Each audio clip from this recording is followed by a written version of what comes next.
In tonight's Health Edge, the growing trend of cyberbullying, the effects having a real-life impact on the mental health of our children. Chief Health Editor Dr. Partha Nandi joins us now with more. And Doc, it is a different world out there. You can be nameless, faceless, and do damage to people. And a huge problem. And a lot of us, parents have a hard time understanding it because when we were growing up, we didn't have this technology.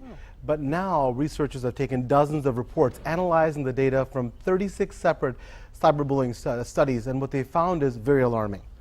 So 23% of middle and high school students say that they're victims of cyberbullying.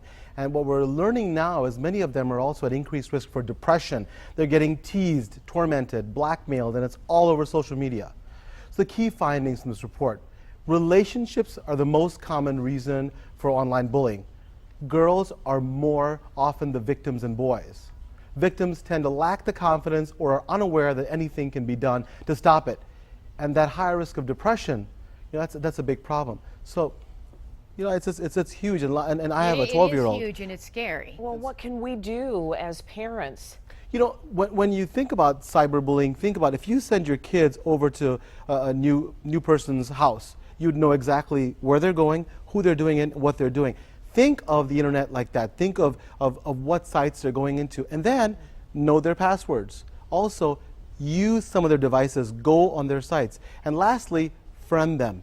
Friend them and follow them so that you can be aware of their activities. If they don't like it, too bad. You can't always be their friend to protect them. And sometimes you have to take those devices away so kids won't be afraid, because kids can be so vicious, like you said. Yes. They can be nameless, and if you read some of the comments that kids send out, it's terrible. vicious. It's vicious. And then you have to be able to let your kids know that if you want to use this, I have to be able to read it anytime, so you have to know their passwords. Also, if you do suspect that your child is being cyberbullied, report it immediately. So if report it to who? Report it, number one, if it's anything to do with threatening violence, then go to the police. Okay.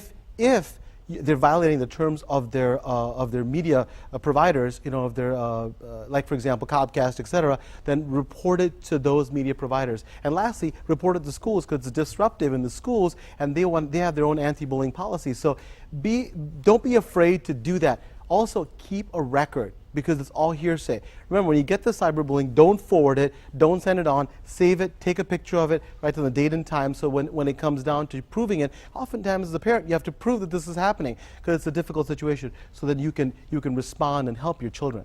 There's something to be said, Doc, for the days of that put-em-up days, where you were going to face somebody head-on and face your problems. There was an integrity there. That's right, exactly. And now you just don't have to have that. You can hurt somebody faceless and never even face accountability for it. So it should be just as easy to get rid of it. Exactly, and we have to stop it. And also, remember, cyberbullying can also happen incidentally, so we have to really look at it and go to stopbullying.gov, and you can get more answers. All right, thank you so much, Dr. Nandi, for joining us today. It's my pleasure.